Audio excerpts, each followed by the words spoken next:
Bonjour, c'est Bruno Salomon. Bienvenue dans 100% PSG La Tribune, le podcast d'ici Paris-Île-de-France, épisode 38 aujourd'hui. Et ce matin, je vais répondre à Tony Gomez qui a sur le chat de l'émission sur YouTube laissé ce petit message la semaine dernière. Et oh, trop de blabla dans l'émission avant de parler football. Bon, prends ça dans les dents Salomon. Alors ok, Tony, je vais faire très vite. Vous avez élu Warren Zaïre-Emery, joueur du mois de février, après la récompense de janvier. Le Titi fait donc le doublé. D'ailleurs, joyeux anniversaire à lui. Deuxième info, Tony, je me grouille, je fais ce que je peux. Voilà, abonnez-vous à notre chaîne. Je vous le rappelle, c'est très important. Likez aussi cette émission. Venez nous rejoindre et grandir et faire grandir la communauté. Troisième point, Tony, je me dépêche, je te le promets. Et enfin, j'ai une question à vous poser aujourd'hui et j'attends que vous me répondiez sur le chat de l'émission. Quel est votre meilleur souvenir de PSG-Chelsea ou Chelsea-PSG 2016, 2014, 2015? Faites ce que vous voulez, vous secouez dans tous les sens. Tony, j'ai terminé, on lance le menu. 100% PSG, la tribune.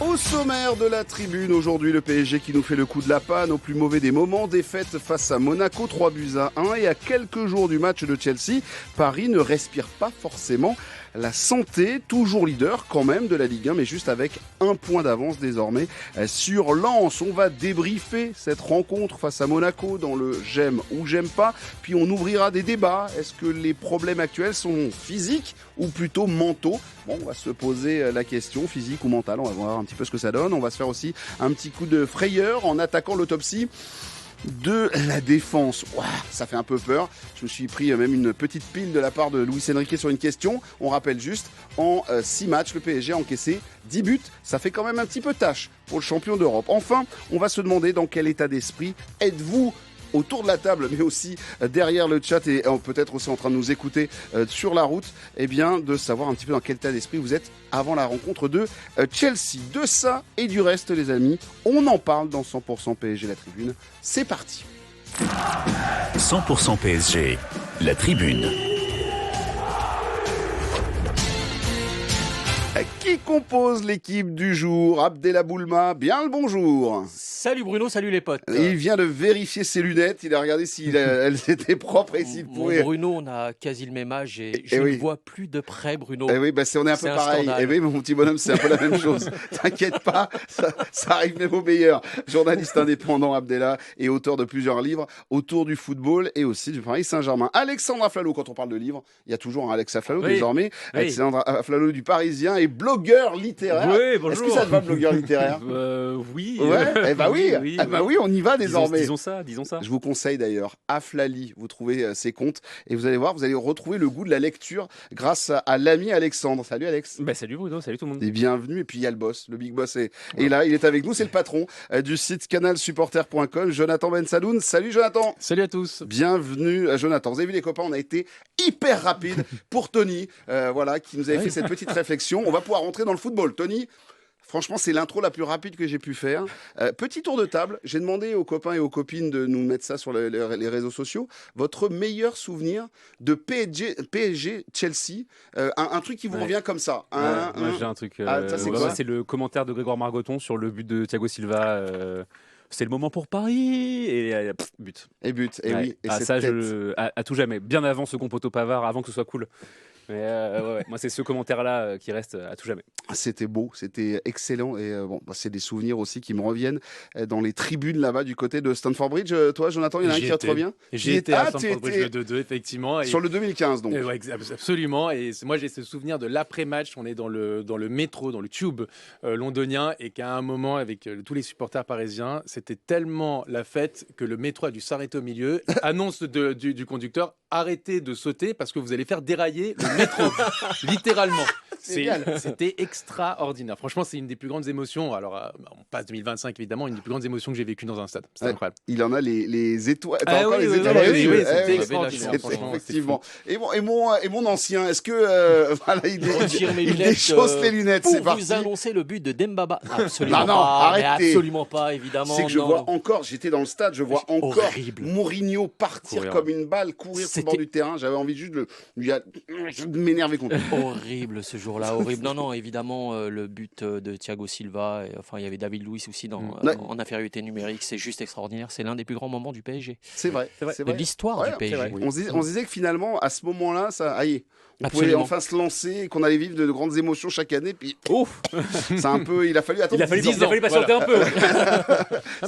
Mais c'est ça qui est intéressant. Je vais rajouter un truc, c'est qu'on se rappelle après l'élimination contre la qualification contre le Barça lors de la saison 23-24, beaucoup d'observateurs disaient que ils menaient 1-0, ils étaient à 10 contre 11, donc en gros c'était logique qu'ils perdent. Paris avec un but de retard, même 2 buts de retard avec le but de Cahill, un but de retard pardon. Et derrière, ils arrivent à égaliser et gagner. Donc voilà, comme quoi. Zlatan, il prend le rouge à la 30e minute, je crois. Voilà, il faut avec la prolongation, quasiment 90 minutes à 10 contre 11. Voilà, comme quoi. C'est pas donné à tout le monde. Et non. En infériorité numérique. Non, voilà. Puis tu avais le passif. Tu avais l'année d'avant, aux commentaires, tu disais, mais c'est pas possible, on y retourne, ça va très mal se passer. Bon, quand même, l'année d'avant, 2014, on se rappelle du but de Javier Pastore, ce but, le 3-1, et ce moment un peu suspendu que l'on a vécu tous et toutes au Parc des Princes, et c'était des grands moments. Voilà, oui. Le Corridon. Ah oui. Mais c'était Porto.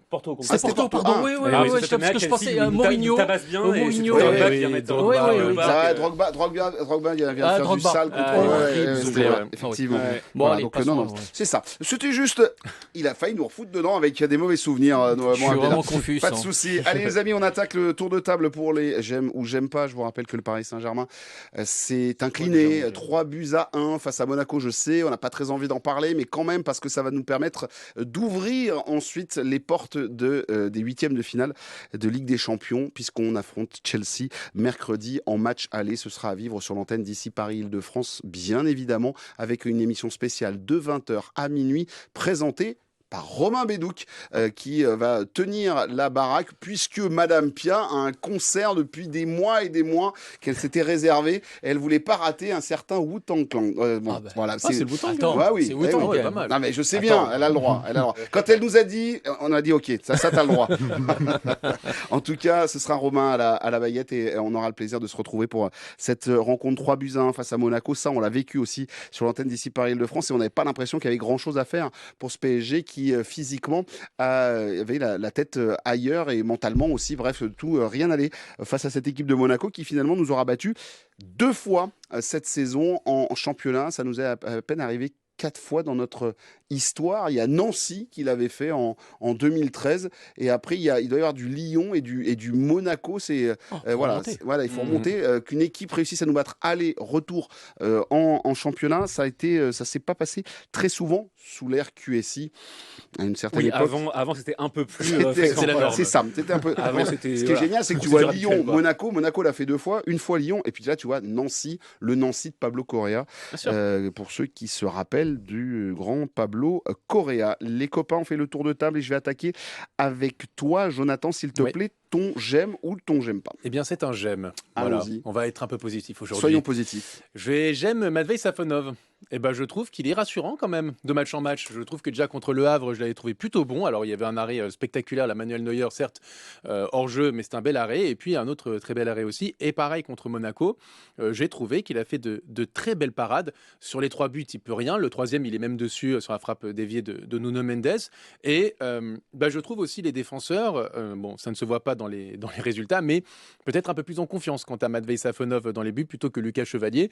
Et je trouve que c'est de bon augure avant d'affronter justement Chelsea, avant ces grandes échéances européennes, d'avoir enfin, parce que pour moi, là, j'ai un peu de mal à voir comment tout peut s'inverser. Je pense que tu as ton gardien de but jusqu'à la fin de la saison, et c'est pas plus mal que ce soit réglé définitivement, du moins pour la fin de la saison. Après, on verra. Mais tu as ton gardien, c'est Matvei Safonov. Les défenseurs ont l'air d'apprécier. Lui, je trouve, fait ses matchs. C'est pas le meilleur gardien du monde, mais il est capable de faire quand même des grosses parades. Donc voilà, j'aime bien, et j'ai envie de mettre ça en avant. Mais c'est terrible, Alexandre, parce qu'on se dit, on aime bien, il est sympa, Matvei, il a une jolie queue de cheval, il fait 2-3 bons arrêts, alors qu'on en avait un qui était grand, qui était puissant, et qui nous a ramené un titre. C'est pas tout à fait... j'ai l'impression qu'on n'a pas le même calibre quand même. Non, après, dans tous les cas, quand tu as acté la décision de changer de gardien cet été, de toute façon, tu savais que tu n'allais pas te retrouver avec le même calibre. Alors, j'ai beaucoup d'affection pour Lucas Chevalier, mais on savait que ça allait être un travail de longue haleine, que ça allait être un truc de progression, de long terme, etc. Ça se passe pas bien là pour l'instant pour Lucas Chevalier. Moi, je suis un poil surpris quand même que Safonov, qui a été recruté, on ne sait pas trop pourquoi, on ne sait pas trop comment, qui se retrouve titulaire aujourd'hui. Oui, effectivement, comme le dit Jonathan, c'est-à-dire que il fait ses petits arrêts, puis des fois il prend quand même des buts, puis bon, voilà, c'est un gardien de but, quoi. Voilà, c'est un gardien de but, il fait son taf. Je sais pas, effectivement, là où je rejoins Jonathan, c'est que c'est important que ce soit acté et qu'il y ait une hiérarchie. C'est pas définitivement acté. Voilà, Attention. Je pense pas que ce soit définitivement. Enfin, à mon sens. Non, si je puis me permettre, je n'ai pas envie de jouer le. Alors, il a trouvé sa place. Effectivement, c'est un bon gardien. C'est pas un gardien exceptionnel. Il a encore des petits soucis avec son jeu au pied, mais il m'inspire effectivement, tu vois, un peu plus de sérénité. Ouais, tu le vois de toute manière avec ses défenseurs. Quand Chevalier jouait, rien contre Chevalier, mais quand il jouait, tu voyais les défenseurs, leur posture, quand ils prenaient des buts, qui baissaient la tête, on le voyait. Enfin, c'était flagrant à l'antenne et du stade. Et ce gars-là, même s'il n'est pas parfait, il répond à l'appel. Ses interviews sont très bonnes. Les retours qu'on a du groupe sont très bons à son sujet. Mais, je dis bien mais, attention, il suffit d'une petite série pour peut-être, ça c'est Luis Enrique, pour peut-être éventuellement revoir le gamin qui est à la cave aujourd'hui. Rien n'est jamais définitif avec Luis Enrique. Mais je pars de ce postulat. Bon. On le sauve, Lucas Chevalier, ou pour toi, Jonathan, c'est réglé, il faut aller jusqu'au bout. Il te reste quoi, une dizaine de matchs en championnat, il n'y a plus de matchs de Coupe de France, et il te reste bon an mal an 7 rencontres de Ligue des Champions. Alors, si tu vas aller au bout. Je suis pas sûr que vraiment le rôle du Paris Saint-Germain soit d'être assistante sociale, c'est-à-dire aider Lucas Chevalier, le pauvre Lucas Chevalier. Je pense que le but du Paris Saint-Germain, c'est d'avoir l'équipe la plus compétitive possible. Et en l'occurrence, si c'est avec Matvei Safonov dans les buts, alors de toute façon, Donnarumma est parti, on le sait. De toute façon, avec son départ, quoi qu'il arrive, tu savais que tu baissais en rendement. Tu sais bien que même si Lucas Chevalier avait fait une grosse saison, tu parles du meilleur gardien du monde aujourd'hui. Donc c'est sûr que quoi qu'il arrive, tu baissais en qualité, tu misais sur un potentiel.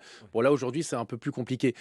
Aujourd'hui, Safonov, je le dis, sans être un gardien de chapeau 1 européen, c'est un gardien de chapeau 2 à peu près, qui va peut-être pas te faire les arrêts du siècle, mais qui va te faire des arrêts de temps en temps, des gros arrêts.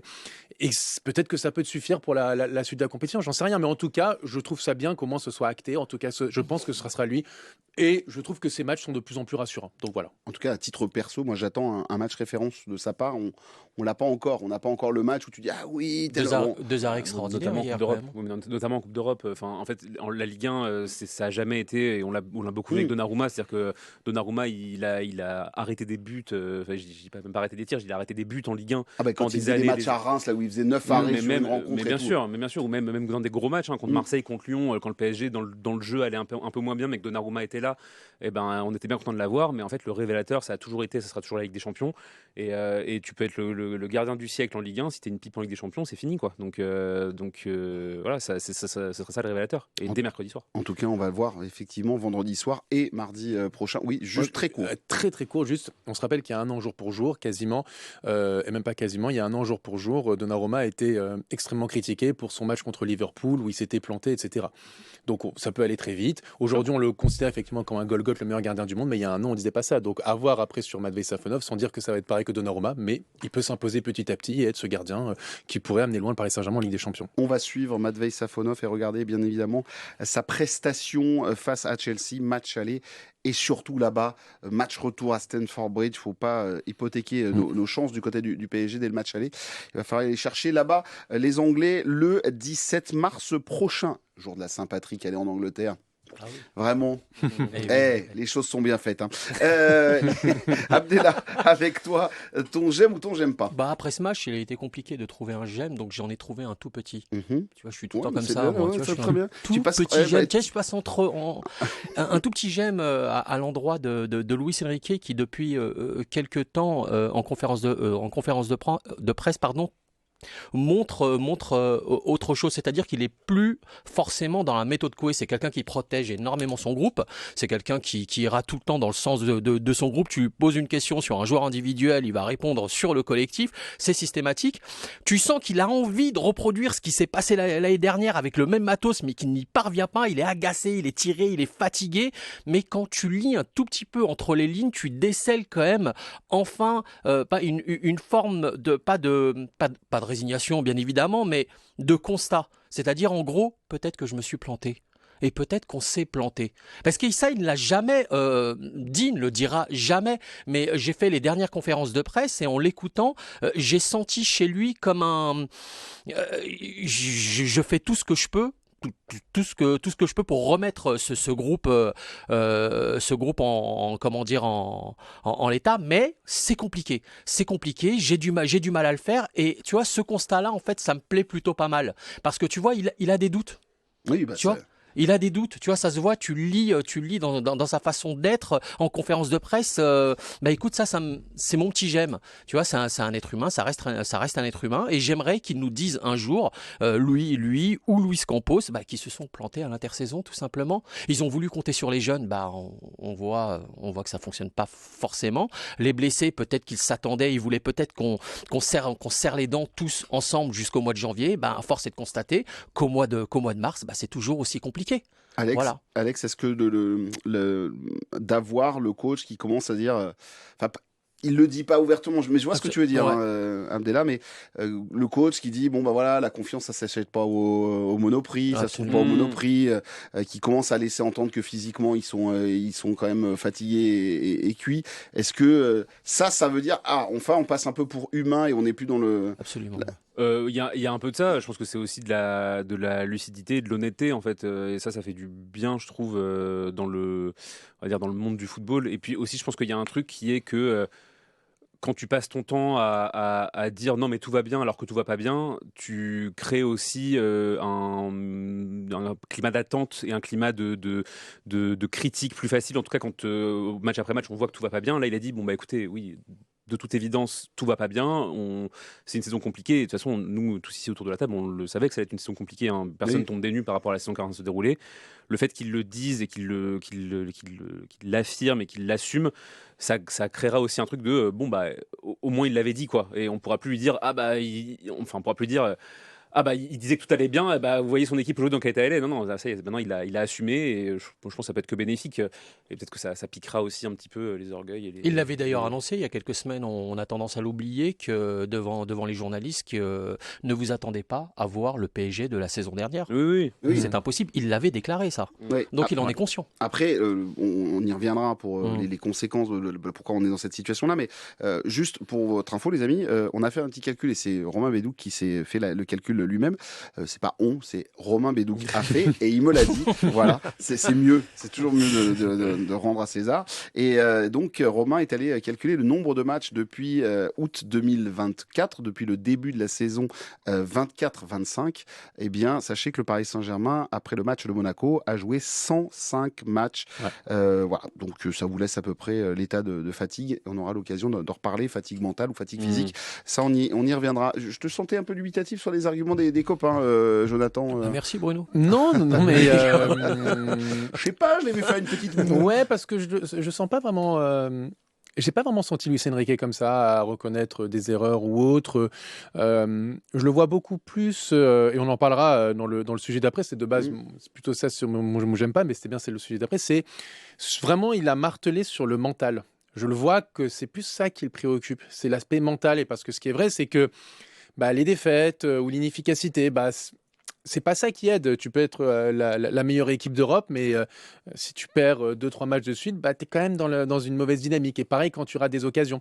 Ce qui a fait du bien la saison dernière avec le Paris Saint-Germain, tout le monde parle du match déclic contre Manchester City. Moi, le match déclic, je le vois presque contre Salzbourg. Ce match où vraiment, tu étais vraiment au fond du trou. Tu vois que le début de match, c'est en difficulté. Tu as peur contre cette équipe qui vaut rien. Et finalement, à la fin de match, tu as senti, il y a eu un but de Nuno Mendes, puis Doué, et puis tu aurais pu en marquer 3 autres derrière. Et il y a eu une espèce ça a libéré tout le monde, et derrière, c'est ce qui a créé derrière.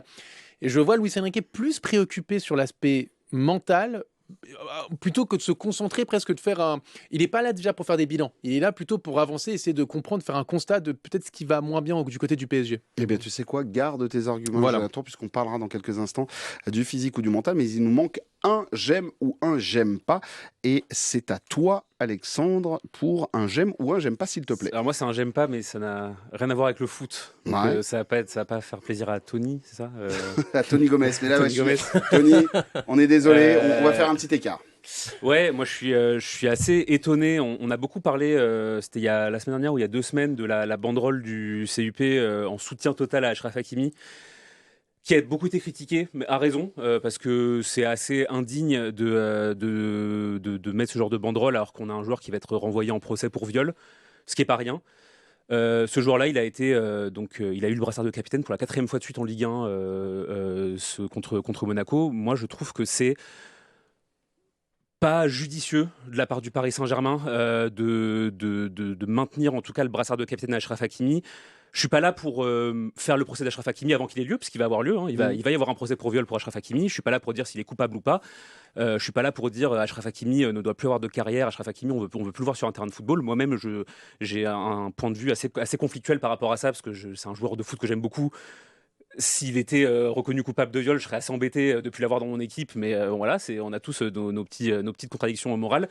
Moi, ce que je trouve, c'est que le Paris Saint-Germain, en fait, ne gagne rien à le maintenir comme vice-capitaine du PSG. Il y a d'autres joueurs sur le terrain qui peuvent assumer ce rôle.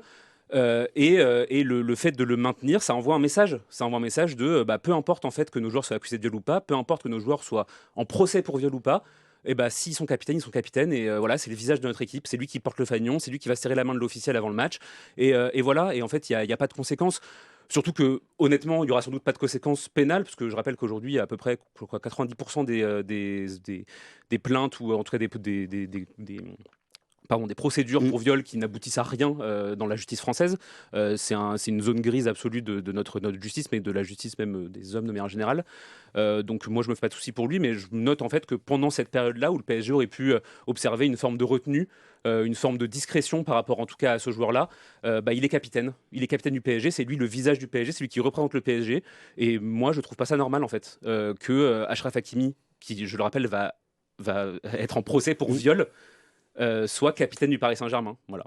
Il y a d'autres joueurs sur le terrain qui peuvent assumer ce rôle. Ce qui est sûr, pourtant, quand tu parlais de discrétion au Paris Saint-Germain, il n'y a pas eu, quand l'affaire est tombée, quand elle a été relancée, et que on a appris qu'il allait aller devant une cour pour répondre de tout cela, tout en sachant qu'effectivement, pour l'instant, il est présumé innocent, on le rappelle. Mais une chose est sûre, Abdellah, pour le Paris Saint-Germain, pas de communiquer, rien. Ils étaient restés dans leur coin à se dire on ne bouge pas. Et effectivement, l'attitude de Luis Enrique, qui lui laisse le brassard de capitaine, peut paraître un peu... Peut paraître. Oui. Peut paraître. Un peu Je sais bizarre, pas, moi je sais pas, je me pose la question. Écoute, on en a déjà parlé à maintes reprises, Alex. La banderole, c'est hors sol total. Hors sol total, c'est une faute. C'est une faute du CUP. Je ne comprends toujours pas l'intérêt de cette banderole. Comment elle a fait pour arriver là. Je ne saisis pas. Côté PSG, je ne sais pas comment il pourrait se comporter. Attention, tu viens de le répéter, Bruno, présomption d'innocence.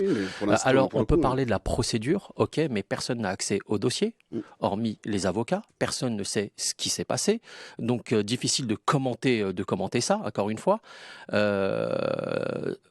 Franchement, le côté brassard, Alex, je sais pas, tu lui retires le brassard. Attends, attends, parce que c'est délicat. C'est quand même un sujet délicat. Je rebondis sur ce que tu dis. Je termine. On s'écoute, les gars. Je termine juste. Oui, Alex. Bruno, il n'y a pas de souci. Alex, je me dis avec le brassard, tu lui retires le brassard. Mais si tu lui retires le brassard, tu marques d'une certaine manière le coup aussi. D'une certaine manière, c'est-à-dire que tu communiques indirectement sur un truc qui est, sur un process qui a lieu. Tu vois ce que je veux dire ou pas? En fait, ça veut dire que tu affiches. Tu affiches d'une certaine manière. Non, mais c'est vrai. Tu l'affiches, tu lui retires le brassard, ça signifie que t'es. Allez, bon. Moi, je vois pas l'intérêt de cette chose-là. Mais je te réponds. Laisse le brassard et on verra par la suite. Tu peux pas dire dans la même phrase que la banderole c'est une faute grave et dire c'est le brassard, c'est pas grave. C'est-à-dire qu'en fait, le brassard c'est un symbole. Le brassard, c'est encore une fois, ça c'est plus que juste t'es capitaine de l'équipe pour ce match-là. Lui retirer le brassard, c'est l'incriminer à minima d'une certaine manière. Moi, ce que je dis, c'est que je pense que franchement, ça arrive dans tout un tas d'entreprises, dans tout un tas de domaines, dans tout un tas de dossiers. Dès qu'il y a un homme ou souvent un homme qui est accusé de viol, souvent l'institution protège, l'institution maintient, voire l'institution promeut la personne qui est accusée. Ce que je note, c'est que le PSG aurait pu avoir une attitude un peu plus noble par rapport à ça, qui est de dire tant que l'instruction est en cours, mais sans piétiner la présomption d'innocence. Hein. Encore une fois, évidemment qu'il est présumé innocent, il n'y a pas de problème, mais tant que l'instruction est en cours, peut-être qu'on va éviter de lui foutre le brassard de capitaine, sachant que il joue toujours, il est toujours payé, il fait toujours partie des opérations commerciales, il a toujours ses primes, il n'y a aucun problème. Le nouveau maillot, il est en première ligne et en photo. Hein. Absolument rien dans ce que fait le PSG au-delà de ça n'aurait été remis en cause. Juste, effectivement, je trouve qu'en termes de symbole, écoutez, ça va être très simple, si Achraf Hakimi est condamné par la justice pour viol, qu'est-ce qui va se passer en fait quand on va se dire ce mec-là, pendant qu'il était accusé, il était capitaine du PSG? En termes d'image, c'est désastreux. Je pense que tu peux observer une période de décence, de discrétion, à minima de retenue, en fait, de pas mettre le seul joueur de ton effectif qui est accusé de viol, comme capitaine. C'est tout. Je pense que dans les hiérarchies des capitaines, il y a d'autres mecs. Il y a Vitinha, il y en a d'autres, des mecs qui sont là depuis longtemps. Warren aussi, Zaïre Emery, Nuno Mendes, si on a envie de le promouvoir. Ce que tu es en train de nous dire aussi, c'est qu'il y a une forme de soutien de la part du Paris Saint-Germain qui ne dit pas son nom, avec le fait de lui laisser le brassard de capitaine. Évidemment, ça fait 4 matchs de suite qu'il est capitaine du PSG. Encore une fois, ça ne veut pas rien dire, c'est pas rien. Mais tu comprends aussi ce que dit Abdellah et ce que peuvent penser certains que certains se disent, si tu lui enlèves le capitanat, en fait, tu commences à dire, on a un doute sur ce qui se passe autour de lui. Moi, je le comprends, mais en fait, ce que je comprends pas, c'est le fait qu'on dise, du coup, il y a statu quo, en fait. C'est pas rien, en fait, une accusation de viol. Mais je suis d'accord avec toi. C'est-à-dire que c'est pas anodin. Et en fait, si jamais Achraf Hakimi est victime d'une fausse accusation, évidemment, ce sera très grave. Mais en fait, qu'est-ce qu'il aura perdu dans les mois ou dans les semaines ou dans les années qui auront suivi l'accusation et qui auront précédé le procès? Il aura perdu le brassard de capitaine, c'est tout. C'est tout. C'est-à-dire que le préjudice n'est pas immense, le préjudice n'est pas énorme. Sa carrière va continuer. Et même si, je sais pas, le procès se passe de cette manière où on se rend compte que y a beaucoup de preuves accablantes, mais qu'il y a un non-lieu pour une raison X ou Y, comme il y a pu y en avoir des dizaines et des dizaines de fois dans des cas d'accusation de viol, et Achraf Hakimi continuera sa carrière, il sera toujours millionnaire, il n'y aura pas de souci. Juste, je pense que le brassard de capitaine, c'est un symbole. Et aujourd'hui, avoir ton capitaine qui a été renvoyé en procès pour viol, ce n'est pas un bon symbole. Et je vous rappelle que Achraf Hakimi été renvoyé devant la cour criminelle du 92. On n'a pas encore de date pour le passage et pour l'instruction. Enfin, l'instruction a été faite, mais pour savoir un petit peu ce que ça va donner pour les deux parties, puisqu'il y a aussi, on le rappelle, aussi une plaignante, une personne qui se dit victime. Et donc, il faut aussi savoir l'écouter et devoir aussi juger tout cela. Et on verra. Il y aura peut-être un Achraf Hakimi acquitté. On verra bien, en tout cas, de ce qui se passe. Messieurs, merci, c'est bien d'en avoir aussi parlé. Et désolé Tony, mais maintenant on reparle foot. Tu vois, maintenant on va pouvoir reparler foot dans ce podcast. Et c'est bien qu'on ait pu échanger et aussi voir les deux points de vue, parce que je sais que les gens vont se dire mais je suis pas d'accord avec Alex, ou d'accord, je suis d'accord, ou je suis pas d'accord avec Abdellah. Mais c'était bien de le souligner. Les amis, le match de Monaco nous a fait voir quand même un Paris Saint-Germain qui était pas très en forme. Je vous propose d'écouter Luis Enrique. Un Luis Enrique qui nous a sorti l'une des punchlines dont il a l'habitude après le match. Je vous propose de l'écouter. Ce n'est pas le meilleur résultat pour arriver à la Champions League. Nous sommes conscients de ça. C'est clair que la confiance, ce n'est pas une chose que tu achètes à monoprix. On est clairement en difficulté, mais il faut avoir de l'espérance de changer ça, et c'est ce que j'y pense pour les prochains matchs. La confiance, ça ne s'achète pas et ça ne se trouve pas au Monoprix. C'est vrai que je suis allé à Monoprix ce week-end du côté de Marcel Samba à Boulogne-Billancourt. J'en ai pas trouvé. Pour ma propre confiance, pour être bien aussi, moi de mon côté. Le Paris Saint-Germain qui vraiment pioche actuellement. Et la question qu'on s'est posée finalement en préparant cette émission, c'était de se dire, est-ce que finalement les difficultés du Paris Saint-Germain, 4e défaite en championnat cette saison, les 2 seules fois où on a perdu 4 matchs en championnat en Ligue 1, c'est les 2 années où on a perdu le titre face à période QSI, je remets tout le temps dans le contexte, et donc en gros ça nous a donné Montpellier champion, et c'était Montpellier et c'était Monaco aussi champion. Lille, c'était 2 sur 3 voilà pour 4 défaites. Les amis, et c'est quoi? C'est un problème physique, c'est un problème mental? Je reviens vers toi, puisque tu avais commencé à saupoudrer un peu le débat.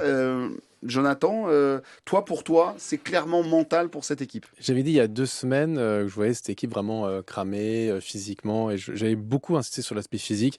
Et puis j'ai écouté. j'ai écouté Luis Enrique, j'ai écouté Nuno Mendes, j'ai écouté les joueurs. Et quand tu entends les joueurs, en fait, le problème, il n'est pas physique. Donc moi, j'écoute les joueurs, et j'écoute le staff, j'écoute les gens. Et quand ils me pointent surtout l'aspect mental, je me dis à la fin, finalement, est-ce que ce serait pas mental? Parce que ce qui est vrai, c'est que le week-end dernier, ils avaient 4 jours pour préparer, la semaine dernière, ils avaient 4-5 jours pour préparer ce match contre Monaco. Là encore, ils vont avoir 5 jours pour préparer Chelsea. Puis après, ils vont avoir 6 jours encore pour préparer Chelsea. Alors effectivement, ils n'ont pas eu de préparation, c'est très vrai. Mais quand je vois le match contre Monaco, j'enlèverai quelques joueurs comme Vitinha, comme Pacho, qui eux ont vraiment beaucoup enchaîné là depuis 18 mois. Je vois pas tant un problème physique. Je vois un problème effectivement où tu fais pas le geste qu'il faut. Tu as le contrôle raté. La frappe, tu l'as fait quand il faut pas la faire et tu la fais pas quand il faut la faire. La passe qu'il faut pas. Il y a eu, je voyais, je crois, plus d'une trentaine de ballons touchés dans la surface de réparation de Monaco lors du match là, contre l'ASM pour seulement un but. Et ça veut dire que quand même, quand tu as été beaucoup de fois dans la surface, tu as su te créer les occasions, tu as su mettre en danger Monaco, mais tu n'as pas réussi à avoir le geste qu'il faut. Est-ce que c'est mental? Parce qu'on l'a vu aussi, le PSG, il ratait beaucoup d'occasions à une certaine période de la saison dernière et après redevenir confiant. Je ne sais pas, mais en fait, moi, j'ai ce truc, je me dis, j'écoute. Je vais écouter les principaux intéressés. Et quand eux, ils me disent le problème, il n'est pas physique, alors je comprends. Et donc, je me mets plutôt sur l'aspect mental. Alors, moi, j'en ai un qui nous dit l'aspect mental. Est-ce que Abdallah ou Alex, vous rejoignez Jonathan sur la partie mentale, ou est-ce que pour vous, tout est dû au physique à cause de cette préparation tronquée, voire pas de préparation?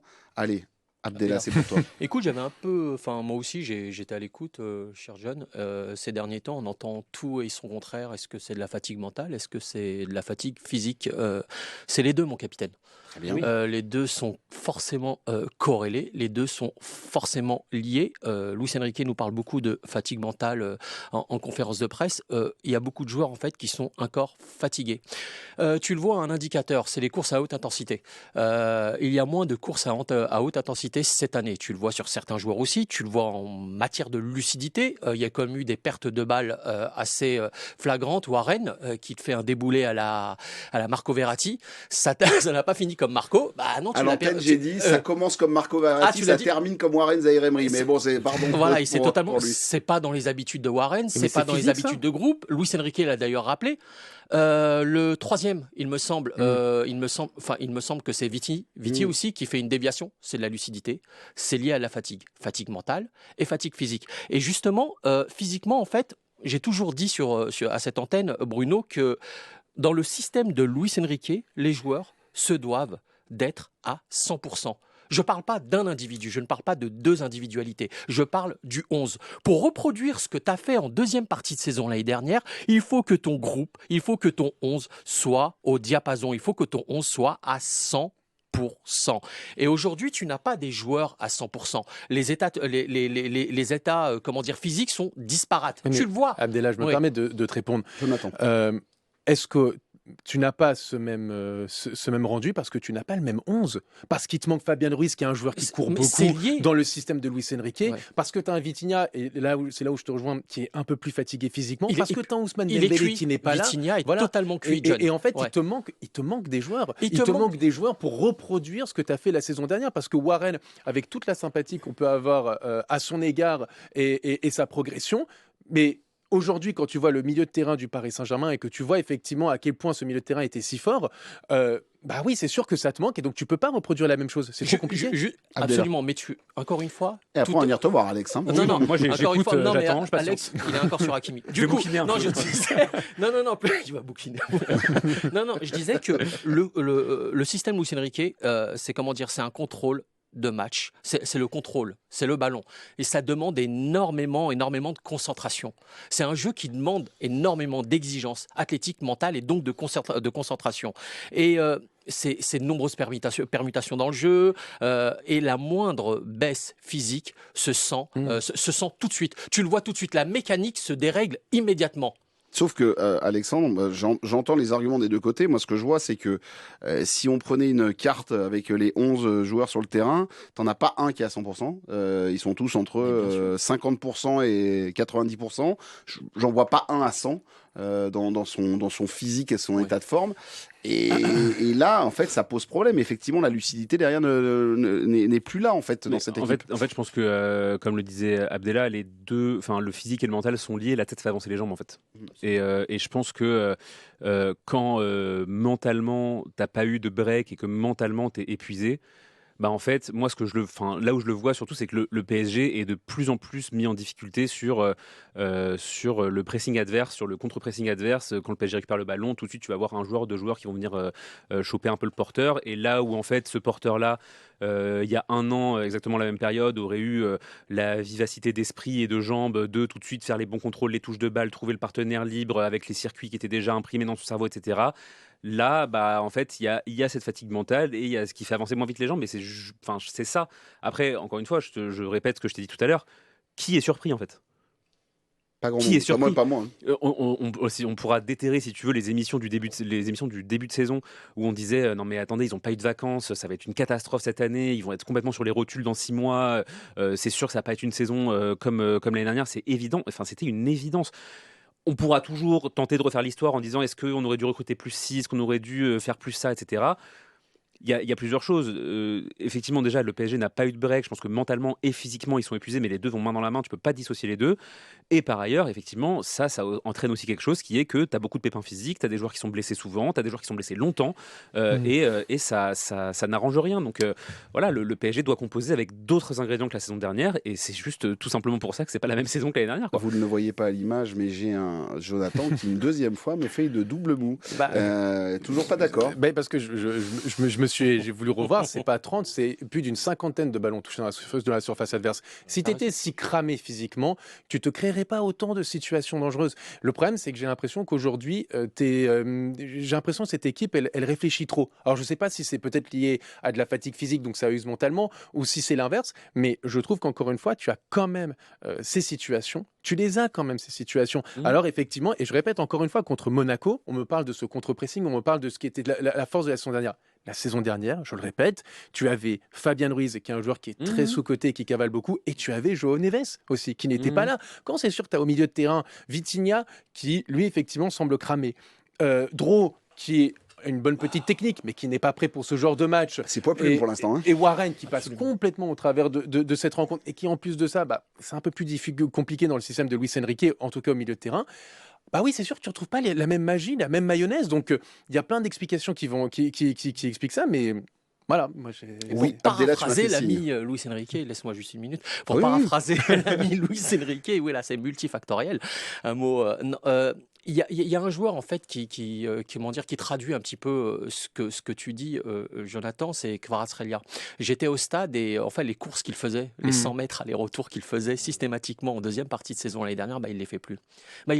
Il court, tu vois. Alors du coup en fait ça me fait poser une autre question, mon cher Bruno. On a tendance à oublier quelque chose d'important, c'est la Coupe du Monde qui approche. Je voulais venir dessus. Je savais que j'ai ton conducteur ici c'est très sous bien, les yeux. Très bien. Non, plus sérieusement, il y a la Coupe du Monde qui approche, Bruno. Ils sont tous en réflexion dessus, non? Alors, Varane n'est pas la Coupe du Monde. Non, je sais, on parle pas. Non, mais oh là là, il fait le lien facile. Il veut mettre. La Géorgie n'est pas qualifiée pour la Coupe du Monde. C'est absolument pas ce que tu veux. Ça s'appelle le pauvre Kvara qui avait rien demandé. Ouais, t'as pas réussi à qualifier la Géorgie. Non, mais on parle avec Kvara, c'est pour ça. Tu sais, en plus, la voix qui fait un peu de loin. Non, mais attends, il n'est pas qualifié. Le pauvre Abdella, surtout, parce que tu rebondis. C'est vraiment, intellectuellement, c'est vraiment pas gentil de faire ça. Parce que ça se fait pas. Excuse-moi, Abdella. Non. Allez, je parlais de Kvara. Dans 3 mois, il y a la Coupe du Monde. Et ça ne concerne pas seulement le Paris Saint-Germain, ça concerne aussi d'autres clubs européens avec beaucoup d'internationaux qui vont jouer la Coupe du Monde. Mbappé, par exemple, pour ne citer que lui. Celui qui vient se refaire la santé à Paris. Je pense qu'il y a juste un truc, je me permets juste un truc, vivre 7 ans à Paris et pas garder un petit pied-à-terre. C'est vrai. Tu vois, un petit pied-à-terre parisien et être obligé de venir à l'hôtel quand tu viens passer ton voilà. Bon bref. Non mais t'as pas fait l'hôtel Monceau. Attends, l'hôtel Monceau c'est quand même quelque chose de très grand. Non, je suis désolé, je n'ai pas vos moyens, monsieur Boulma. Non, moi non plus, je plaisante. Mais plus sérieusement, t'as certains joueurs. Donc j'ai parlé des joueurs européens. Il n'y a pas que le Paris Saint-Germain qui rencontre ce genre de problème. T'as City qui rencontre ce genre de problème. Liverpool aussi. Le Real Madrid, tu le vois dans le jeu. T'en as beaucoup en fait qui baissent le pied. T'en as certains au Paris Saint-Germain aussi. Alors, il y a eu une c'est petite quoi, c'est qu'ils sont en polémique. train de réfléchir, Andela? C'est qu'ils Non, sont tous dans leur tête à se dire comment je fais pour Je être pense bien. quelles sont les priorités. Tu poses la question à un international aujourd'hui. Il y a la Coupe du Monde qui est dans 3 mois. Tu poses la question à Fabien Ruiz. Tiens, parlons-en.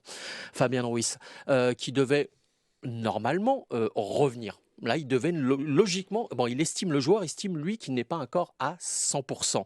Mais le staff estime qu'il a la possibilité de revenir.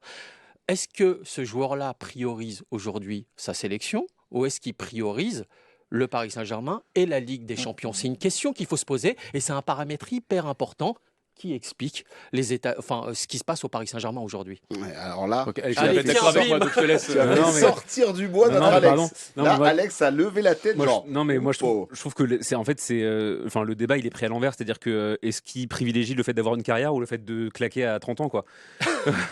C'est tout en fait. Non mais en fait, c'est-à-dire que on sait que les calendriers sont de plus en plus chargés, on sait que les calendriers sont de plus en plus débiles.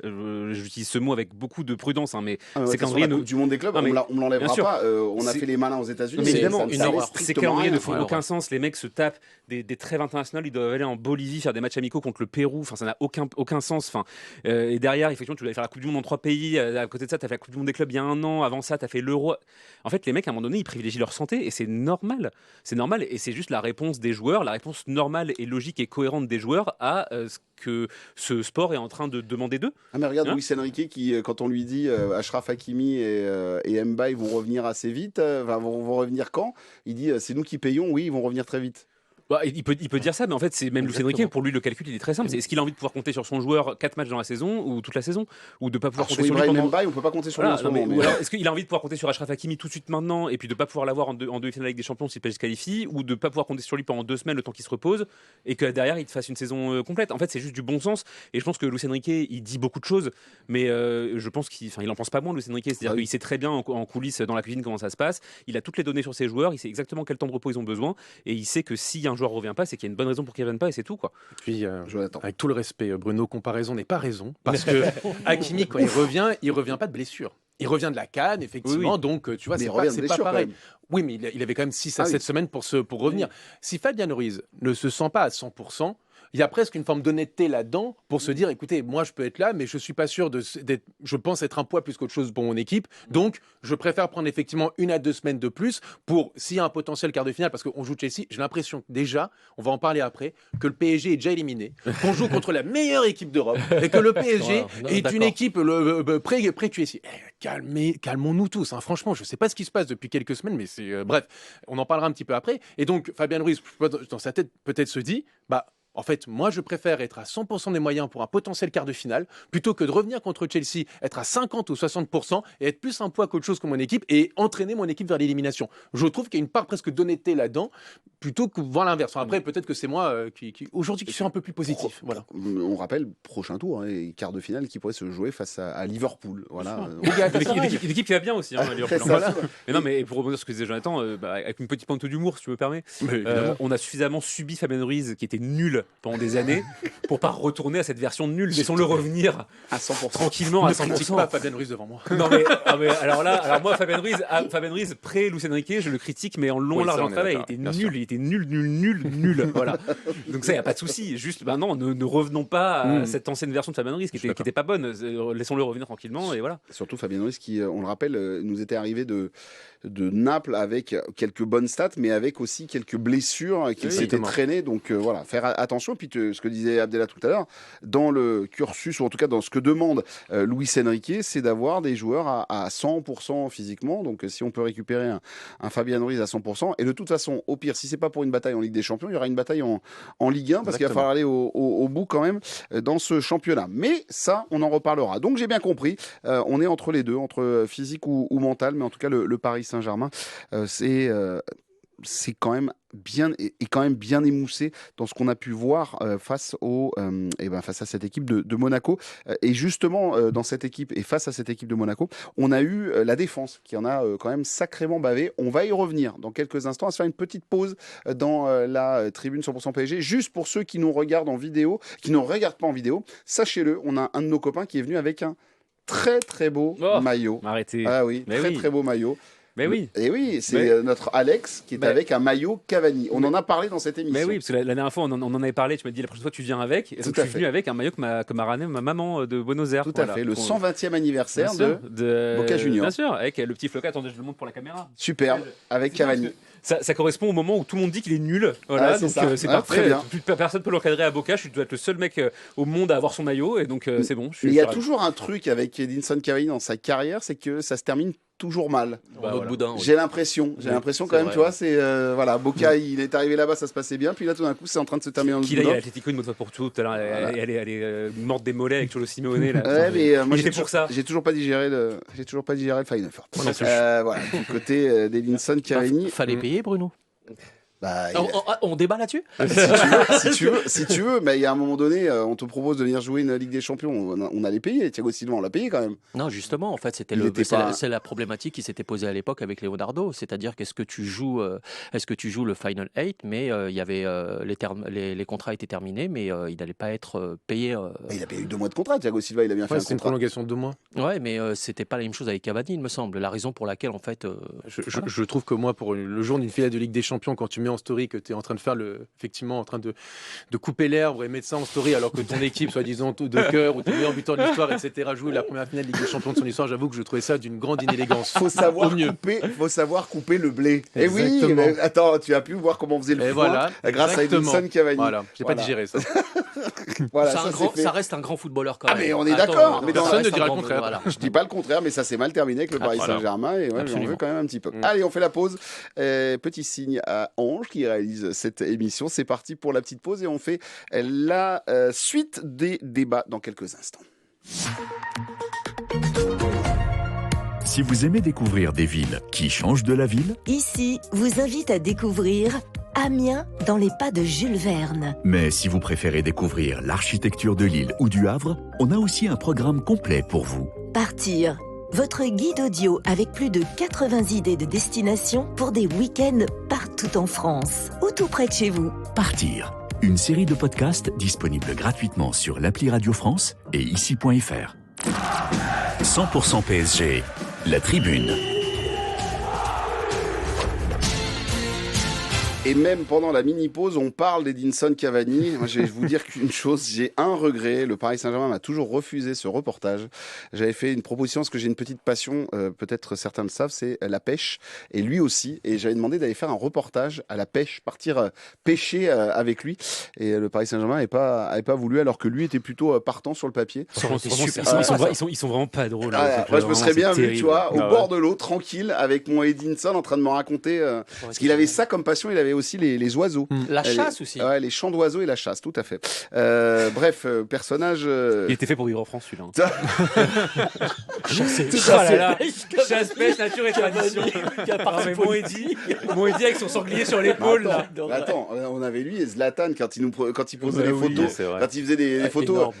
c'était autre chose que là maintenant. Et il y en a plus un qui fait une story un peu sympa. Ils sont tous véganes maintenant. C'est ça. On peut plus rien dire. Non, mais attends, Voilà. Zlatan qui nous avait sorti un brochet d'1m40 là. Vous vous rappelez pas, vous, quand il partait sûr. en motoneige chasser le cerf là. Bien sûr. Ah, moi, je me souviens des buffets Astérix là avec avec tous les arbres. Dès qu'on les a vus ceux-là, maintenant il va falloir Allez, s'occuper. Faut Et pas qu'on parle de foot là. voilà. Oh. Ah oui, Tony il a demandé, il faut parler Oh là football. là. Donc on va y retourner et on va mettre le nez dans la défense du Paris Saint-Germain, puisque le Paris Saint-Germain, alors que oui, je sais, Luis Enrique nous l'a dit en conférence de presse, après je lui ai posé la question sur la défense et sur sa défense, qu'est-ce qu'on faisait pour faire travailler cette équipe défensivement, parce que sur ces 6 derniers matchs, le Paris Saint-Germain a encaissé 10 buts, ce qui est quand même assez énorme, que ce soit en Ligue des Champions ou en Ligue 1.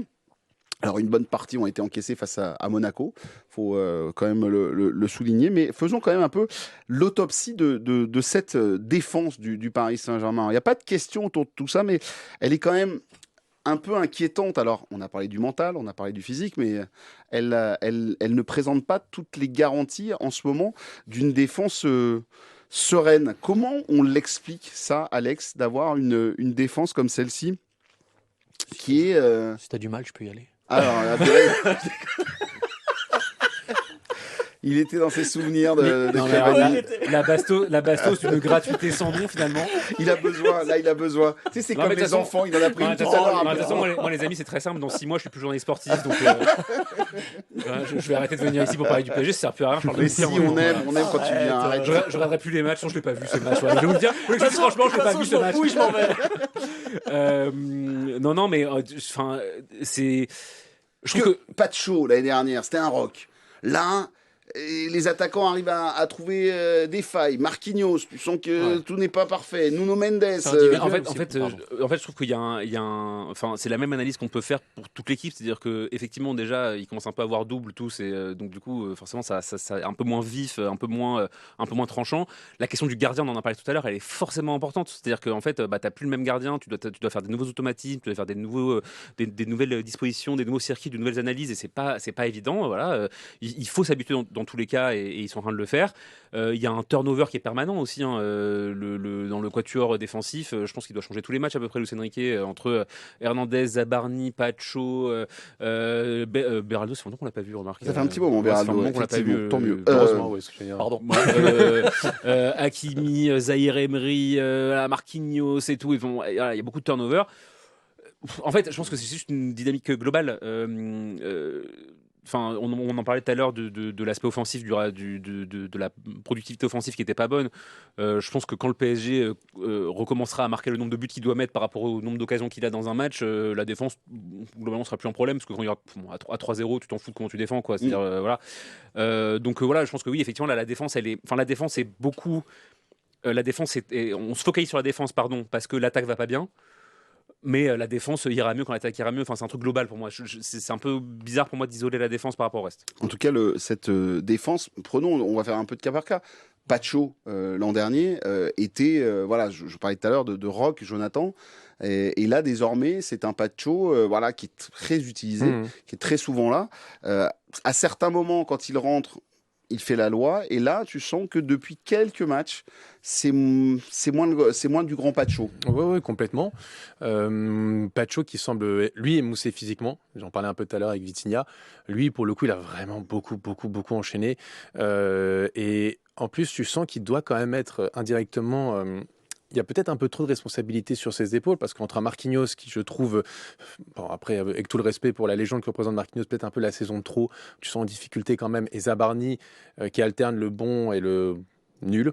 Voilà, faut le dire. Alors, enfin, c'est pour ça qu'il alterne entre le bon et le nul. Oui. Il a été parfois nul, et là, il commence à être un petit peu meilleur. Voilà. Exactement. Et donc, Pacho, ça fait beaucoup de responsabilités, et bah oui, il est pas impérial, et tu le sens en plus fatigué physiquement. Mais là, je regardais justement les stats pendant que tu me parlais, Hugo, n'importe quoi, Bruno, mais je vais t'appeler Hugo maintenant. Hugo. C'était Bruno. Hugo Délire, voilà. Là, quand t'es chez les. Alors vraiment, c'était d'autres. excuse-moi. Il n'y a pas de souci. Hugo. En fait, je voyais. Ça se termine en O. Voilà. Et ça commence en U. Donc en fait, c'est. Oui, mais il y a un H quand même devant. Bon, bref, vas-y, enchaîne. Je suis désolé. Mais simplement, je voyais le nombre d'expected goals concédés. Contre Monaco, quand tu prends 2 buts à Louis II, tu es à 1,19 expected goals concédés, et toi, tu es à 3,09. Contre Monaco, justement, aussi au Parc des Princes. Pareil, au nombre d'expected goals, c'est à peu près pareil, puisque tu es à 2,21 pour toi et 1,32 pour Monaco. Pareil, là, ce week-end, contre Monaco, tu es aussi à 1,10, 1,20. Et contre Rennes, où tu en prends 3, pareil, tu es aux alentours de 1,10. Donc, disons que tu retrouves un peu ce qui faisait...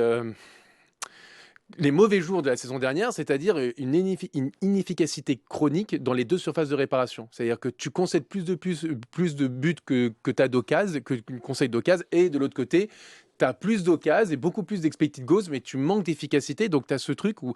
Il ne faut pas oublier aussi la saison dernière.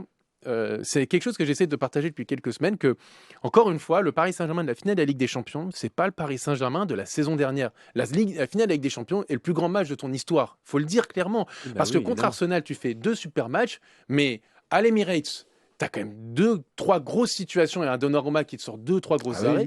Au Parc des Princes, les 20 premières minutes, tu as un Donnarumma aussi qui est hors norme. Contre Aston Villa, on va pas se refaire le match, voilà. Et contre Liverpool, le match retour. Pardonnez-moi pour la grossièreté, mais tu as le cul dans ta surface pendant 120 minutes et tu joues en contre-attaque. Je suis désolé. Voilà. On est sur service public, mais voilà. Donc voilà. Donc ce que je veux dire, c'est que quand même, tu as aussi concédé pas mal d'occasions la saison dernière, sauf que tu es arrivé quand même à faire le dos rond et à pas trop encaisser dans tes temps faibles. Alex. Juste pour appuyer ce que je disais tout à l'heure avec des chiffres, évidemment, je suis d'accord avec ce que dit Jonathan. Là, le PSG a encaissé, je parle juste en Ligue 1, 22 buts en 25 matchs de Ligue 1, ça fait 0,9 buts par match. La saison dernière, c'était 35 buts encaissés sur toute la saison, donc sur 34 matchs, ça fait un peu plus d'1 but par match. C'est tout ce qu'on mais par contre, effectivement, là, 54 buts marqués depuis le début de la saison, ça fait 2,1 buts par match environ, alors que l'année dernière, tu es à 92 ou 80. Attendez, hop. L'année dernière, c'était L'année dernière, festival. tu finis à 92 buts marqués, ça fait 2,7 buts par match. Donc en fait, enfin, encore une fois, c'est-à-dire que tu encaisses à peu près le même nombre de buts. Ta défense, fondamentalement, elle n'est pas beaucoup plus friable. Par contre, tu marques beaucoup moins. Donc, dans un match contre Monaco, enfin, dans ce match contre Monaco, tu aurais peut-être gagné 4-3 l'année dernière, ce qui est possible. Hein, voilà, mais là, tu le perds 3-1 parce que devant, ça va pas. Et donc, ça met une loupe sur les soucis de ta défense. Est-ce que les soucis de la défense viennent aussi d'un Achraf Hakimi qui n'est pas encore revenu complètement, d'un Nuno Mendes qui, lui, est à peine à 60% de ses capacités? Absolument. Abdellah? Alors déjà, Achraf, faut le rappeler, c'est les Jeux Olympiques, c'est la Ligue des Champions, c'est la Coupe d'Afrique des Nations, etc. etc. Tout à l'heure, Romain Medouk avait dit 105 matchs. Ouais. Voilà, on parle de 2 saisons en fait, sans coupure. Donc ça impacte directement. 105 matchs que pour les joueurs du PSG. Que pour les joueurs du PSG. Voilà, avec les sélections. Ce qui est énormissime. Ça, faut tout le temps rappeler ce chiffre, très bon chiffre. Mais il ne faut pas non plus, Alex l'a dit, ne sous-estimer le rôle du gardien et l'impact qu'a eu Donnarumma au sein de cette défense, au sein de cette équipe. Je sais qu'en interne, son départ a fait grand bruit. Il y a eu beaucoup de déceptions sur son départ, l'arrivée de Chevalier. Voilà, enfin, on l'a vu. On va pas en reparler. Moi, je voulais parler des performances individuelles. Marquinhos, bon, il n'a pas joué depuis un mois, il me semble. Ouais. Bon, il est sur le carreau depuis un mois. Il fait que la Ligue des Champions. Il fait que la Ligue des Champions. La Ligue des Champions, il me semble, c'est un match sur 2. C'est un match sur 2. Il n'est pas souverain cette année comme il a pu l'être les années près. Je pense qu'il arrive au bout d'un cycle. Je pense vraiment que c'est la fin du cycle. Pour moi, ouais. Je pense qu'il veut rester au Paris Saint-Germain, mais je pense qu'il arrive au bout d'un cycle. Mais je pense qu'il est fatigué. Quand il est Zabarni, c'est pour préparer l'après Marquinhos. Justement, Zabarni. Non, mais là, tu voulais, Bruno, tu voulais faire du cas par cas. Oui, je voulais un peu mettre le nez dans le moteur. Parce que, comme l'a dit Alex tout à l'heure, c'est une dynamique collective. Quand on parle de défense, c'est pas seulement la défense. Pourquoi Pacho défend davantage? Parce que le milieu de terrain est aux abonnés absents. Ça aussi, il faut le rappeler. Et Pacho ne peut pas faire le boulot de 2 ou 3 et compenser systématiquement les bévues de Nuno ou de Zabarni ou de Marquis ou autre. À un moment, c'est pas, c'est un super Saiyan, mais ça va à un moment. Tu vois, il peut pas tout, il peut pas tout faire le monsieur. Super Saiyan équatorien. À un moment, c'est bon quoi. Non mais ça va 2 minutes. Mais non, mais j'en ai ras-le-bol de voir toutes ces critiques. J'ai lu 2-3 papiers à son endroit. Moi, franchement, je comprends pas trop. C'est l'un des meilleurs défenseurs centraux au monde. C'est vrai. Non, tu as raison. Non, mais faut le rappeler. Il ne peut pas compenser les erreurs individuelles de ses partenaires, que ce soit en défense centrale, sur les côtés ou même en milieu de terrain. Zabarni, je termine parce que je fais une revue des troupes. Zabarni, c'est un peu mieux. C'est un peu mieux depuis quelques matchs. Oui. Un truc dont on n'a pas parlé concernant Zabarni, oui, il n'a pas énormément de qualité. On a vu beaucoup de ses défauts, mais il a un petit jeu au pied, passe long, plutôt intéressant. Bon. Mais plutôt intéressant. Je n'irai pas jusqu'à très bon. Passe courte, c'est un peu compliqué, mais passe longue. D'ailleurs, une passe longue sur Doué hier que j'ai trouvé avant-hier, je sais plus, que j'ai trouvé plutôt pas mal. Nuno, il fait du Nuno, il commet certaines erreurs, mais si je puis me permettre, Bruno. Et moi, je trouve qu'il défend moins que l'année dernière. Et il défend peut-être moins que l'année dernière, mais c'est l'un des seuls joueurs de l'effectif à l'heure actuelle à déséquilibrer, à avoir la possibilité de déséquilibrer les blocs adverses. Que ce soit en passe intérieure ou que ce soit en course intérieure. C'est l'un des seuls à pouvoir le faire en attendant qu'Hakimi revienne. Et voilà, moi je pense que j'ai fait le tour. Est-ce que le tour vous va, les gars, pour notre défense? Est-ce qu'on Comment tu veux passer après ça? Non, tu sais quoi, passons à Chelsea alors. Alors on n'a pas le choix. Non mais pardon les gars. Non mais les infernales, en fait, il y a d'autres gens autour du plateau. 8e de finale de Ligue des Champions, le Paris Saint-Germain affronte en match aller mercredi à 21h l'équipe de Chelsea, les Blues de Chelsea, la revanche, la finale de la Coupe du Monde des clubs, la défaite 3-0, on l'a toujours un peu en travers de la gorge. J'ai toujours en tête Luis Enrique en train d'essayer de se choper avec un ou deux joueurs à la fin. C'était assez improbable comme réaction de la part de notre coach qu'on n'avait pas vu et habitué à se retrouver comme ça. On rappelle que Chelsea, c'est un vieux camarade de route en Ligue des Champions. On l'a croisé plusieurs fois, mais en plutôt période 2014, 2015, 2016. Ça, c'était cette période-là où on tombait tout le temps dessus. En fait, tu avais le tirage au sort, tu dis bon, allez hop, Chelsea, ça sera Chelsea. Voilà. Puis après, tu as eu Barcelone, les Barcelone, voilà, c'est toujours là. Il y a un certain nombre d'années où ils n'étaient pas là, surtout. C'est ça, voilà. Effectivement. Oui, ils ont fallait passé un peu de temps. On les joue, quoi. Voilà, ils ont passé un peu de temps en Europa League et dans les petites coupes d'Europe. C'est cela. Voilà, Chelsea, parce que même si on est en train de nous dire que c'est formidable, etc., Jonathan, on n'a pas non plus une équipe de furieux. Alors, c'est une bonne équipe, c'est 6e de poule unique de Ligue des Champions cette saison, mais c'est pas non plus la meilleure équipe de la Terre. Mais c'est déjà pas la meilleure équipe d'Angleterre. Donc déjà au moins, c'est une première chose. De quoi ? C'est pas la meilleure équipe de Londres. En plus. Non mais en fait, encore une fois, moi j'entends effectivement avec le Paris Saint-Germain, c'est un club qui va t'amener dans les émotions les plus extrêmes. T'as du mal à être toujours un peu nuancé quand tu parles de ce club, parce que son histoire fait comme ça aussi. C'est soit la saison dernière, c'est la plus grande équipe de l'histoire. Là, cette saison, c'est de toute façon. J'ai presque l'impression aujourd'hui, ce qui est pas plus mal, c'est que j'ai presque l'impression que ce Paris Saint-Germain, il est un peu sous-coté. On l'oublie un peu, il passe sous les radars. Alors effectivement, parce que les matchs nous montrent qu'ils sont pas en forme, etc. Mais c'est la Ligue des Champions. Il y a quand même aussi un truc de revanche contre Chelsea où je pense que les joueurs n'ont vraiment pas digéré ce match. On voit Luis Enrique à chaque fois de tempérer en conférence de presse, c'est de dire non, il n'y a pas de revanche, etc. pour essayer de calmer un peu les ardeurs. Mais je pense que les joueurs, ils ont de l'ego et ils attendent ce match. Tout à l'heure, tu parlais, Abdellah, de les joueurs qui se préservent justement pour la Coupe du Monde. Je pense que déjà les joueurs se préservent pour ce match parce qu'ils savent que c'est ce match qui compte. Et eux, ils l'ont coché sur le calendrier. C'est le Chelsea-Paris Saint-Germain. Je dis pas que le PSG, bien sûr qu'il y a des motifs d'inquiétude. On parlait de la défense, on parlait de la confiance, le manque d'efficacité défensif comme offensif. Mais c'est un autre match. C'est un autre match et surtout que l'adversaire, Chelsea, c'est une équipe qui peut t'embêter surtout au milieu de terrain, qui peut te mettre de l'intensité. Mais c'est une équipe très inconstante, quoi. Encore ce week-end en Cup, ils se font peur. Ils ont fait tourner. Ils ont énormément fait tourner. Bien sûr, mais ils se font quand même peur. C'est vrai que ça, en fait, quoi. Mais ils peuvent faire font match tourner. nul contre Burnley, ils perdent contre Leeds une semaine après avoir battu 3-0 le Barça. Mais ça reste Ils ont fait 2-2 contre Leeds. Ils ont fait 2-2 contre Leeds. Non, mais au mois de novembre, c'est ça. Ils ont fait match nul. Mais là, ils ont fait nul le 10 février là contre Leeds. Tu gagnes contre tu fais nul contre Burnley, tu perds contre Arsenal, tu gagnes contre Aston Villa et tu gagnes contre Wrexham en bataillant un peu, quoi. C'est ça, en fait, c'est une équipe qui est très inconstante. Je dis pas qu'elle est mauvaise, mais moi depuis 2 semaines, j'ai l'impression qu'on parle d'un ogre européen, etc.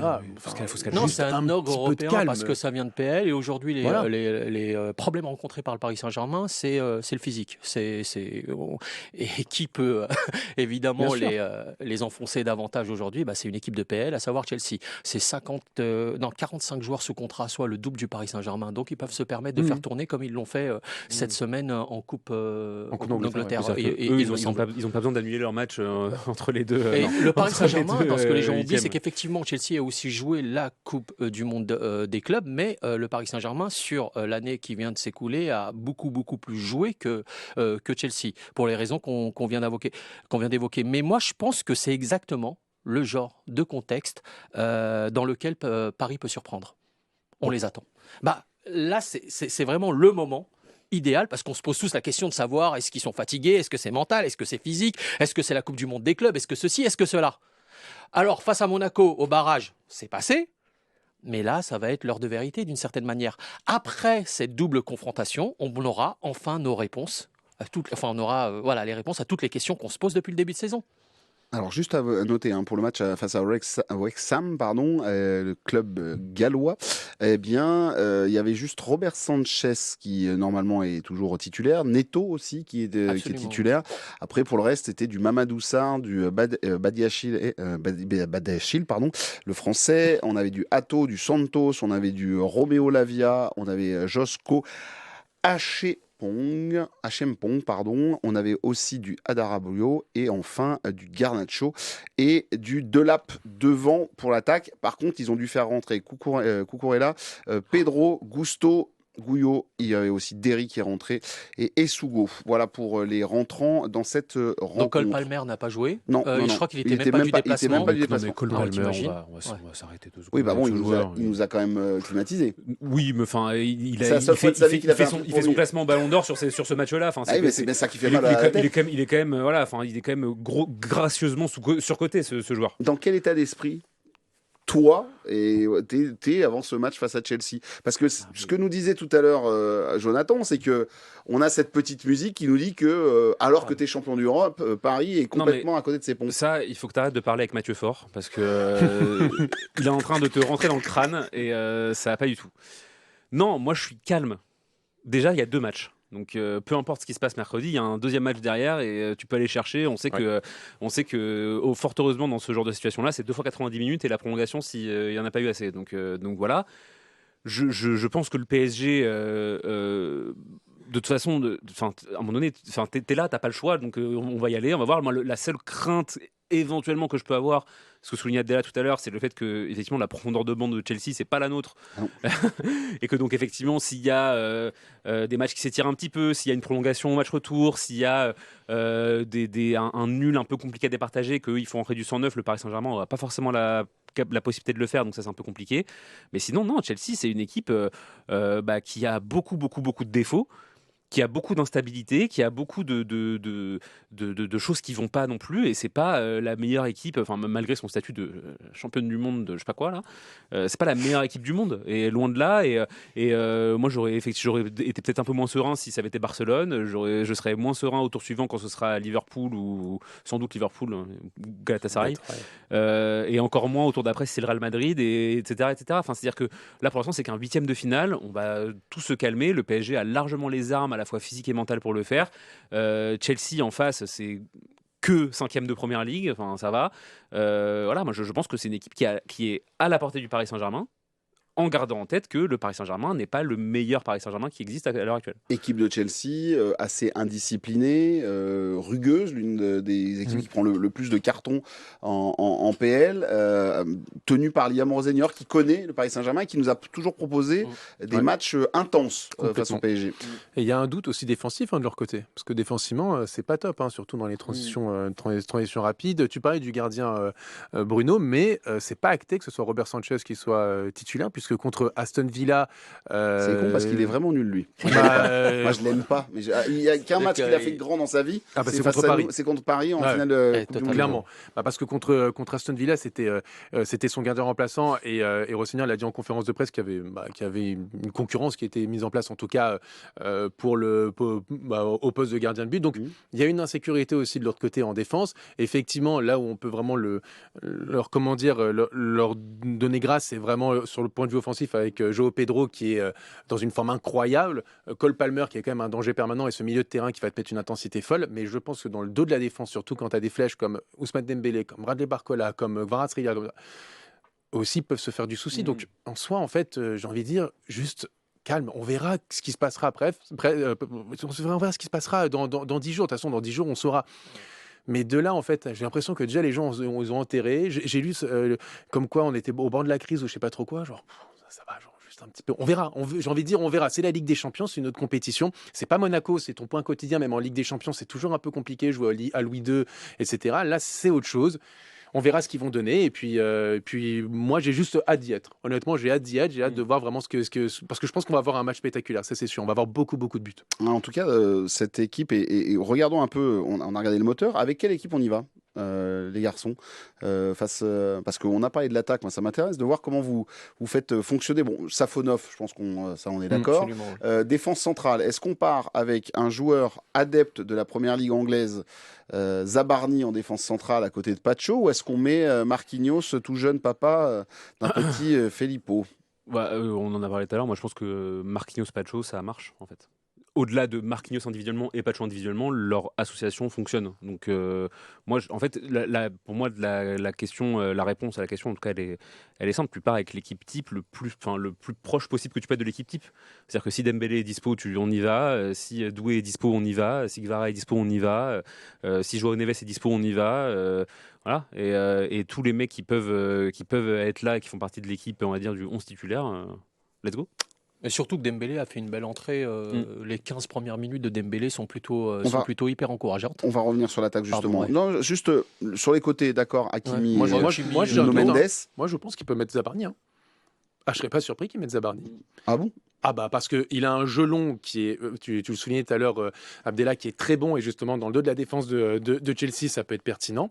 Il a l'habitude de la Première Ligue en ayant joué contre Bournemouth, et on le sait, Marquinhos contre les équipes anglaises, on en parlait avec Mathieu Faure justement sur notre groupe WhatsApp, contre les équipes anglaises, Marquinhos c'est compliqué, contre Liverpool c'était compliqué, contre Newcastle là c'était compliqué, contre Aston Villa c'est compliqué, quand on met beaucoup d'intensité, Marquinhos il y a un peu de mal. Je serais pas surpris, moi je pense que je partirais aussi avec Marquinhos, mais je ne serais pas surpris que Luis Enrique, depuis justement quelques semaines, commence à tester avec l'équipe type Zabarni pour vraiment le mettre dans l'équipe type aux côtés de Pacho pour se créer ses automatismes et voir dans un gros match de Ligue des Champions. On rappelle que Zabarni avait été excellent contre le Barça dans un gros match aussi de Ligue des Champions. Donc, je ne serais pas surpris qu'il l'aligne.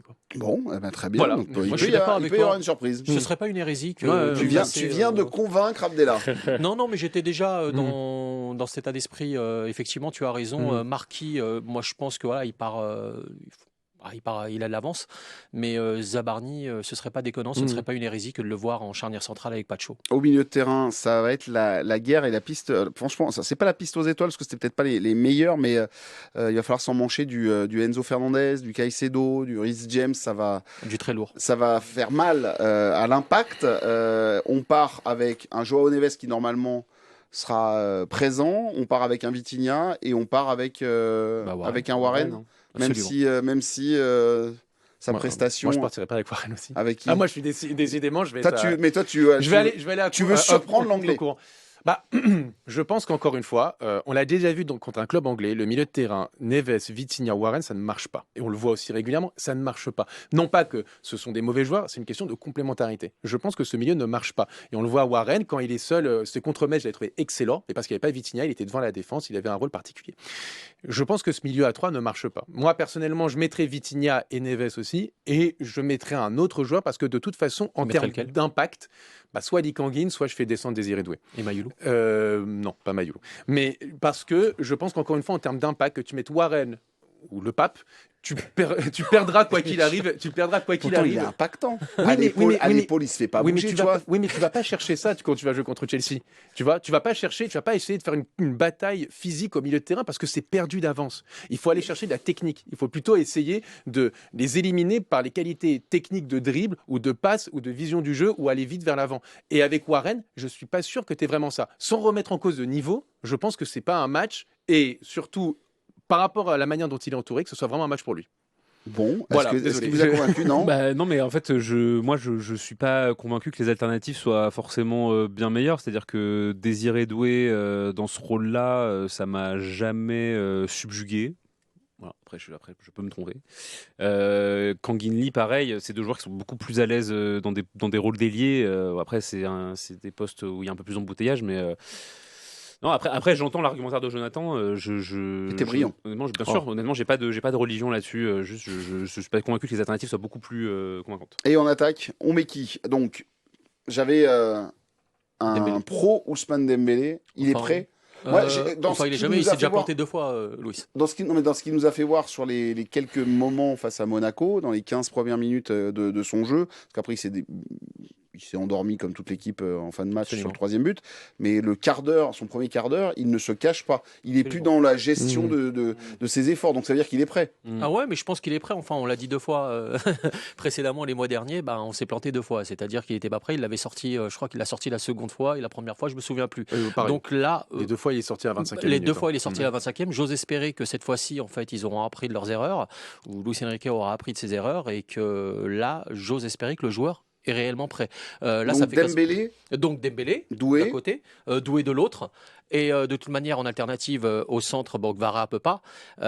Donc là il essaye de permuter un peu Gvara, Barco, parce que ça devient compliqué. Il a essayé Barco au centre en attaquant. C'est mi-figue mi-raisin, voilà, il a apporté des choses positives.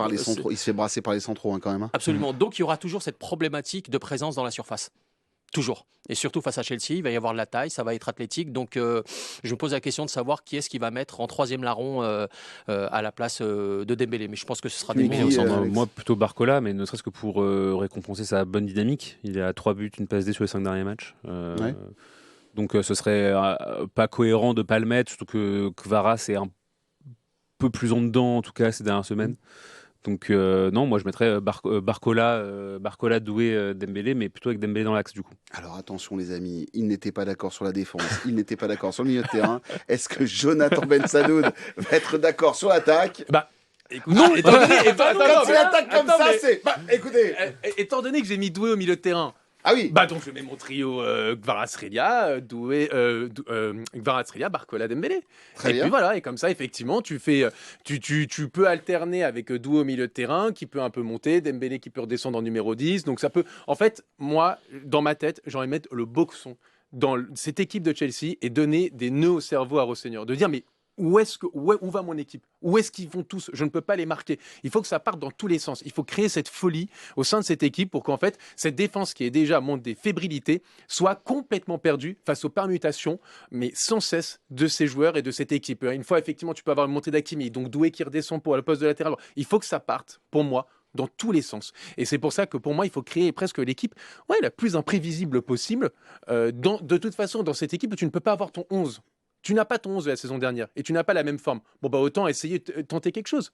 Parce que de toute façon, si tu reprends la même formule, je pense que ça ne marchera pas parce que tu n'as pas la même dynamique et tu n'as pas les mêmes joueurs. Et on tente ça, parce que là, on match aller-retour. On l'avait vu face à Liverpool. Faut aussi gérer. Il ne faut pas partir dans tous les sens. Absolument, il faut gérer les 4 mi-temps. Bien sûr, il y a une gestion à avoir. Absolument. Ouais, mais je pense que dans le contexte de actuellement le PSG un peu en manque de confiance et un peu en manque de rythme, il faut aussi que dès la première des 4 mi-temps, tu t'envoies un peu quoi. Non, mais tu n'étais pas obligé de couper. Alors, pour expliquer aux gens, je faisais des signes pour dire qu'on allait arrêter et que voilà, on avait. Mais non, mais pour laisser la parole à Abdellah. Je suis suffisamment prise aujourd'hui. J'ai mangé le micro. J'avais rien plus à dire en vrai. Je voulais laisser la parole à Abdellah pour la fin. Et Abdellah, c'est dommage. Ça s'arrête là. Tu voulais rajouter quelque chose? Absolument pas. Non, alarmiste. Non, parce que tu m'as pas posé la question, Bruno. Alors, dans quel état d'esprit je suis? Alors, on est parti pour 10 minutes là. Oh merde. Non, pardon. Alors, hyper sceptique et frustré à la sortie de Monaco, mais alarmiste, mais pas défaitiste. Pourquoi? Voilà, là, faut me développer. Non, on peut pas se quitter comme ça. Non, parce que voilà, on va si tu me laisses 20 minutes, il n'y a pas de souci, je peux développer. Mais non, alarmiste, parce qu'effectivement, quand tu regardes le contenu des matchs depuis ces dernières semaines, forcément, faut pas se voiler la face, c'est mauvais. C'est mauvais dans le contenu. Alors tout à l'heure, tu m'as parlé de plein de choses positives que le Paris Saint-Germain a remis en place ces derniers temps, notamment face à Monaco, présence dans la surface, etc. Il y a trop de déchets, trop d'erreurs individuelles, encore énormément de choses, énormément de choses que je ne vois toujours pas, que j'ai vu en deuxième partie de saison dernière et que je ne vois pas encore aujourd'hui. Alors, donc alarmiste, mais pas défaitiste, parce que, je l'ai dit tout à l'heure, mais tu ne m'as pas écouté, mon cher Bruno, je me suis dit... Non, il met des balles, c'est gratuit. Avant de partir, le cow-boy, avant de partir, pour aller avec ça là. Et attends, bouge pas, Jonathan, t'as toujours pas pris la tienne, alors que voilà. Mais non, mais le PSG n'est jamais aussi redoutable que dans cette position, parce que là, j'ai un peu lu les réseaux sociaux, et même au niveau du côté de Chelsea, pour eux, ça y est, c'est réglé, hein. Le PSG à la trappe. Donc rien que pour ça, j'aimerais les assommer sur les 4 mi-temps. Eh ben, on prend, voilà. Et pour terminer, tu vois, terminer comme ça, moi ça me plaît. Ben voilà. Tu vois, bravo Abdellah. Merci, je te remercie beaucoup. Il est temps de siffler la fin de cette émission.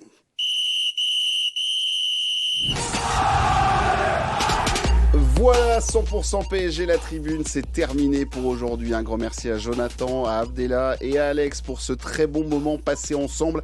Merci à Ange pour la réalisation de ce podcast. Merci à toutes et tous pour votre fidélité. Je vous le rappelle, vous n'hésitez pas à vous abonner. Oui, parce que vous vous dites, je suis déjà abonné, il me saoule. Non, en fait, regardez bien, je suis sûr que vous avez peut-être oublié. Abonnez-vous à notre chaîne YouTube. Et puis, si vous nous écoutez en podcast à l'ancienne sur iTunes, Deezer ou encore Spotify, eh bien, salutations. Et n'oubliez pas de mettre les petites étoiles qui vont bien, puisque ça fait des années que l'on vous propose, bien évidemment, ce produit. Prochain rendez-vous PSG sur l'antenne d'ici Paris, Île-de-France, en direct. Le matin, c'est avec le billet 100% PSG de Romain Bédouc. Vous trouverez demain une spéciale Chelsea sur la chaîne YouTube de 100% PSG ici Paris, Île-de-France. Ça sera avec Pierre Clément, avec des journalistes anglais et des supporters anglais pour en savoir un petit peu plus, pour voir s'ils sont dans l'état d'esprit d'arriver en chemise courte et pantalon tranquille, pour savoir si c'est passé pour eux ou pas déjà dans leur tête. Et puis nous, on se rejoint pour la rencontre entre le PSG et Chelsea. Émission spéciale sur YouTube en live, mais aussi à la radio de 20h à minuit. Ce sera mercredi, j'allais dire samedi, non, mercredi de 20h à minuit. Merci à toutes et à tous de nous avoir suivis. Il est temps de débrancher ce podcast.